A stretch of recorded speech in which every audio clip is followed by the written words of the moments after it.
desde los estudios de FM Raíces cuando dan las 22:18 en la ciudad de La Plata y en toda la Argentina. Una noche fresca.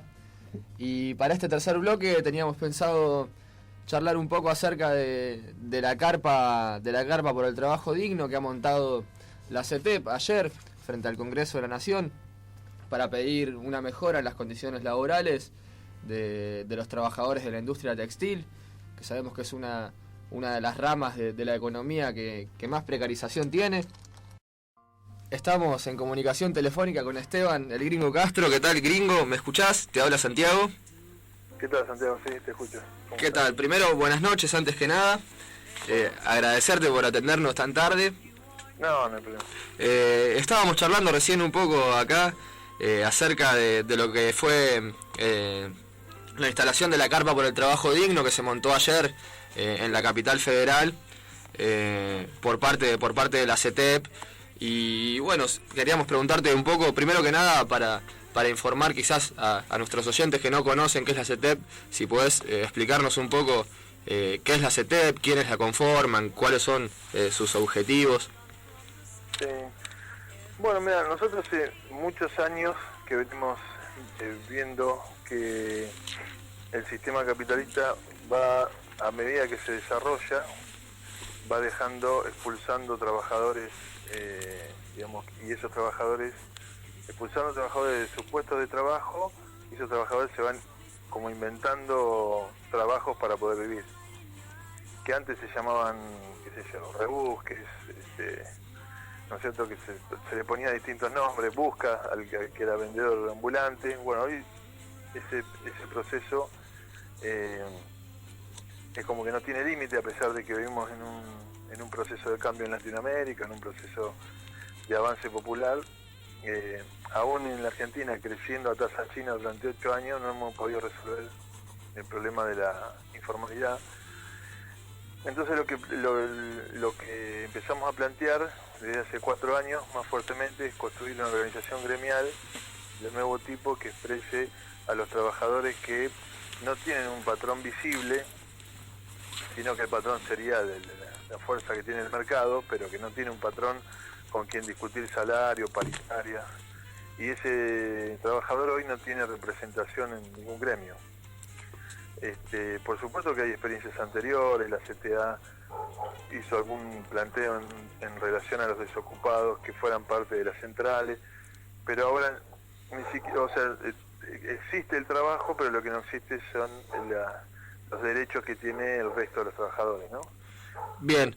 Decidimos construir esta organización gremial. Bien, ¿y podrías contarnos un poco más específicamente el porqué? El porqué de la instalación de esta carpa, ¿cuál es el reclamo concreto? Bueno, entre los trabajadores que están en condiciones de precarización y con falta de derechos y sin patrón visible, están los trabajadores que producen indumentaria, ¿no?, llamados costureros, que trabajan en lo que se denomina como talleres clandestinos. Esos talleres, además de vivir en situación extrema de precarización, denominado trabajo esclavo, no tienen manera de ser formalizados. Y bueno, todos sabemos que hace pocas semanas murieron 2 nenes de uno de esos talleres porque se prendió fuego, por un accidente, digamos, pero que tiene que ver con la informalidad, con la precarización incluso del taller, con la dificultad para que ese taller sea habilitado y en condiciones óptimas. Entonces lo que hicimos fue presentar un proyecto de ley a través de la diputada de la Segarra, exponer ese proyecto en la carpa y hacer una movilización de 3 o 4 cuadras hasta el Congreso.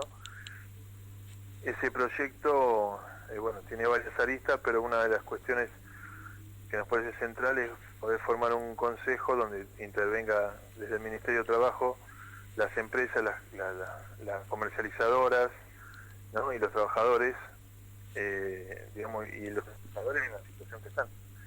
para ir dando una salida por la positiva a la formalidad de esos trabajadores.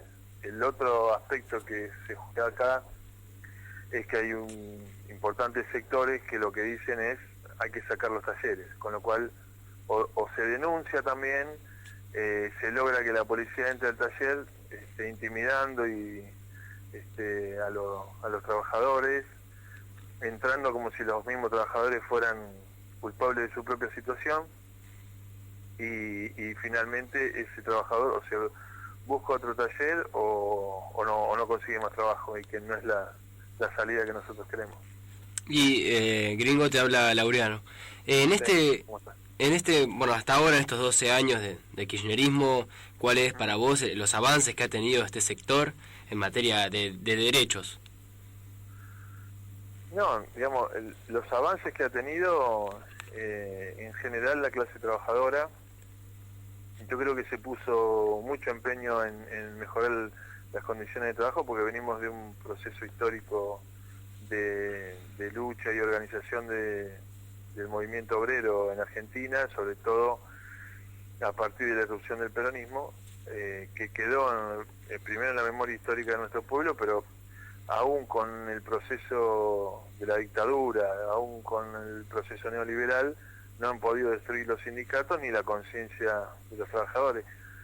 Entonces se han logrado recomponer salarialmente un sector importante de los trabajadores, y al resto de los trabajadores se le han, de alguna forma, tienen lo que denominamos un salario indirecto, ¿no? Que se paga menos, o sea, está subsidiado el gas, la luz, no sé, el viaje en colectivo y en tren. O sea, tenés una especie de salario indirecto más la asignación familiar por hijo, pero que todo eso no te alcanza, entonces buscas empleo o inventás un trabajo para llegar a fin de mes, que el trabajo tiene estos niveles de precarización. O sea, por eso yo denomino que hay un avance popular, pero que todavía no alcanza, o sea, el proyecto no le llegó a todos. Claro, creo que a los que no les llegó, la profundización de este proceso depende de que les llegue a todos, ¿no? creo que eso lo marca muy bien una de las consignas que tiene la CETEP, somos lo que falta, ¿no? Me parece que, Claro. que un poco a lo que apunta es a eso. Gringo, yo quería... La consigna con que hicimos el 1 de mayo de hace 2 años. Exactamente. Sí. Gringo, yo quería preguntarte una pregunta que no tiene mucho que ver con esta cuestión particular de los trabajadores textiles, pero que es una pregunta que quería hacerte hace un tiempo a título personal, si se quiere. Sí. Estuviste en el Vaticano, en el Encuentro Mundial de los Trabajadores, escuchando a Francisco. ¿Podés comentarme un poco cómo fue esa experiencia? ¿Cuáles fueron las palabras de él? Sí, fue, digamos, un encuentro de movimientos populares en el Vaticano a nivel mundial, es decir, vinieron de todos los continentes, movimientos populares de todos los continentes. Duró 3 días, nosotros dormíamos en un hotel en Roma cerca del Vaticano, y de ahí uno de esos días, suponete que, bueno, abrimos ya un domingo, fue lunes, el martes tuvimos la posibilidad de ir al Vaticano, y en un salón con la presencia del Papa, que dio un discurso, bueno, con un contenido que tiene mucho que ver con el planteo que hacemos nosotros, que además, mientras estaba dando el discurso, llegó Evo Morales y el canciller Choquehuanca, también como, digamos, fue invitado no solo como presidente, sino como responsable de un movimiento popular que logra que un compañero llegue a presidente, ¿no? Como para poner como ejemplo esa situación. El Papa hace un discurso donde, como que sin nombrarle, sin decir la palabra capitalismo, desmenuza todas las contradicciones que genera el capitalismo, lo que genera, cómo pone el eje, él decía, en el dios dinero, y construye una cultura del descarte, y reivindica todo la artesanalidad de nuestro pueblo en esta cuestión de inventar su propia forma de trabajo y la necesidad incluso de que digamos que tengamos la posibilidad de sindicalizarnos, porque uno de los principales derechos para nosotros, indudablemente para el Papa, es el derecho a organizarte gremialmente para luchar por tus reivindicaciones. Terminó planteando que una consigna que nosotros también llevamos, digamos, en muchas oportunidades, que es que en el mundo no puede haber una familia sin techo, un trabajador sin derechos o un campesino sin tierra, con lo cual no queda nadie afuera. Entonces, contrariamente a lo que se está expresando hoy en los proyectos que nosotros denominamos neoliberales, que no son otra cosa que el mayor nivel de concentración del capital, de la producción, que deja a los trabajadores afuera, pero que ya no solamente deja a los trabajadores, sino que desde hace algún tiempo cada vez deja más sectores de la pequeña y mediana empresa, ¿no es cierto?, y de ciertos sectores de gran burguesía que también se los comen, ¿no?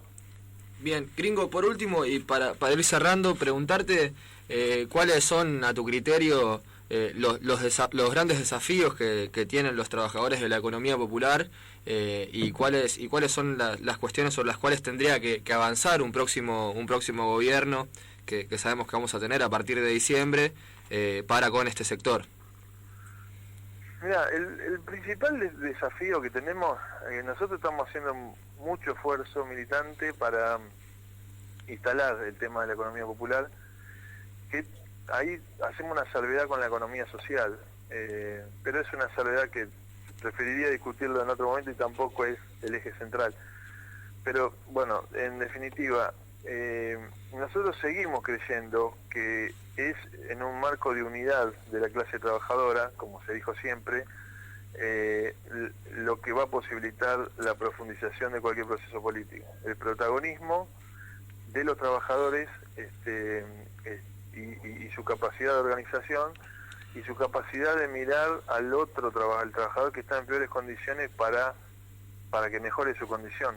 Hoy tenemos trabajadores que tienen ingresos, digamos, de 15.000, 20.000 pesos, que muchas veces incorporan la cultura de la fragmentación que te propone el capitalismo. Es decir, bueno, yo quiero vivir en determinado barrio, comprarme determinado auto, mandar los pibes a determinada escuela y sin mirar lo que le pasa, digamos, al que quedó afuera. Ese desafío, por supuesto que tiene que contribuir los procesos de avance popular, pero es el gran desafío de ser, digamos, nosotros nos organizamos para mejorar derechos, pero para discutir además con el resto de los trabajadores que la profundización depende de nuestra unidad, porque el gran proyecto, digamos, neoliberal, el eje, y lo vivimos en la Argentina a partir del 76, el eje es la fragmentación de la clase trabajadora.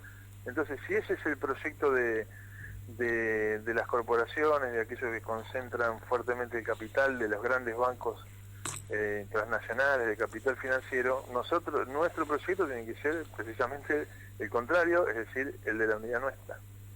Bien, Gringo, agradecerte primero que nada por el tiempo brindado, y mandarte a vos y a todos tus compañeros mucha fuerza en esta lucha. Bueno. Esperemos que realmente sean dignificados como merece cualquier trabajador. Así que mandarte un gran abrazo acá de parte de todo el equipo y bueno, seguramente estaremos charlando en otra ocasión. Bueno, muchísimas gracias, saludos a toda la audiencia y mucha suerte. Bueno, un gran abrazo, Gringo. Chao.